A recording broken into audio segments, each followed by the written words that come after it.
अस्सलामुअलैकुम, क्या हाल है। उम्मीद करती हूँ, दुआ करती हूँ आप सब जहाँ होंगे मज़े में होंगे, खुश होंगे। मैं हूँ सायशा खान। आज आपके साथ एक ज़बरदस्त सी रेसिपी शेयर करने जा रही हूँ और वो रेसिपी जो है वो मसाला कलेजी की है। मसाला कलेजी बनाने के लिए हमें जिन चीज़ों की ज़रूरत है उसमें कलेजी है।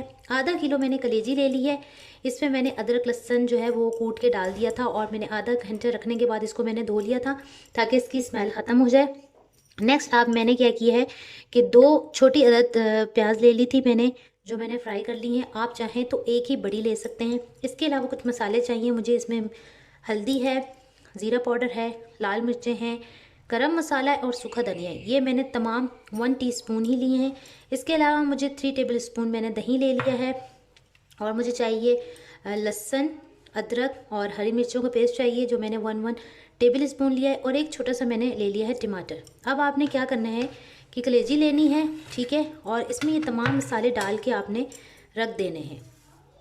जितनी देर आप रखेंगे इसमें उतना ही टेस्ट आएगा। नमक अभी मैं नहीं डाल रही क्योंकि उससे जो कलेजी होती है वो सख्त सी हो जाती है, तो हम बिल्कुल जब चूल्हा बंद कर देंगे तब हमने इसमें नमक ऐड करना। मसाले मैंने इसमें ऐड कर दिए हैं। अब मैं इसे आधे घंटे के लिए रख दूँगी। ये आपने एक पतीली में जो है वो तेल ले लेना है। मैंने जो है वही ऑयल यूज़ किया है जिसमें मैंने इसमें प्याज फ्राई किया था।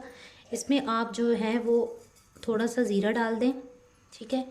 ज़ीरा डालने के बाद आपने क्या करना है, 1 मिनट जो है वो इसे फ्राई करना है।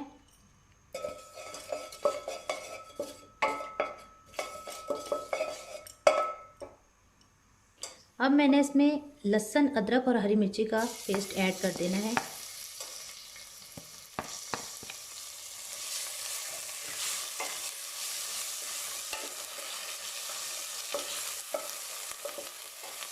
अच्छे से इसे करें फ्राई।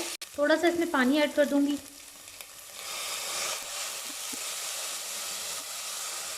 अब मैंने इसमें जो टमाटर थे मेरे पास, ये मैंने ऐड कर देने और थोड़े जब ये गल जाएंगे तो इसमें मैंने जो मेरे पास फ्राई प्याज थी वो मैंने इसमें ऐड कर देनी है। अब यहाँ पे मैं इसमें फ्राई प्याज जो थी वो मैं इसमें ऐड कर दूंगी और जब बिल्कुल गल जाएंगे ये दोनों तो हमने इसमें जो है वो कलेजी ऐड कर देनी है।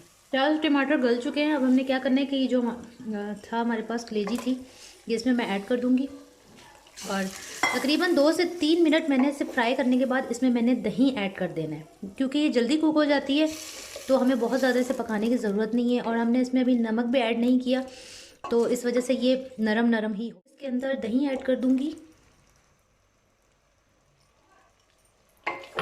और अच्छे से हमने इसे करना है फ्राई। इसके अंदर पानी नहीं जाएगा, ठीक है। तो अच्छे से हमने इसमें फ्राई कर देना है। इसमें मिनट ही मैंने इसे फ्राई किया और हमारी कलेजी जो है वो पक चुकी है। अब मैंने क्या करना है, इस पॉइंट पे जाके मैंने इसमें नमक ऐड कर देना है, ठीक है, और साथ ही इसमें मैं अदरक ऐड कर दूंगी, ठीक है। ये मैंने इस टाइप में, इस निहारी के स्टाइल में मैंने इसे काट दिया है और साथ में मैं इसमें ऐड कर दूंगी हरा धनिया। मज़ीद 2 मिनट मैंने इसे बिल्कुल लो फ्लेम पे रखना है और इसके बाद मैंने इसे उतार देना है। कलेजी जो है वो हो चुकी है तैयार। यकीनन आपको मेरी रेसिपी पसंद आई होगी। आप ये देख सकते हैं, ये देखने में भी कितने मज़े की लग रही है और खाने में भी बहुत मज़े की है। तो आपने जो है इसे ज़रूर ट्राई करना है और अगर मेरी वीडियो आपको पसंद आई है तो आपने मेरे चैनल को सब्सक्राइब करना है, बेल आइकन को प्रेस करना है, लाइक और शेयर करना है मेरी वीडियो को और दुआओं में याद रखना है। नेक्स्ट वीडियो का वेट करना है। जब तक के लिए अल्लाह।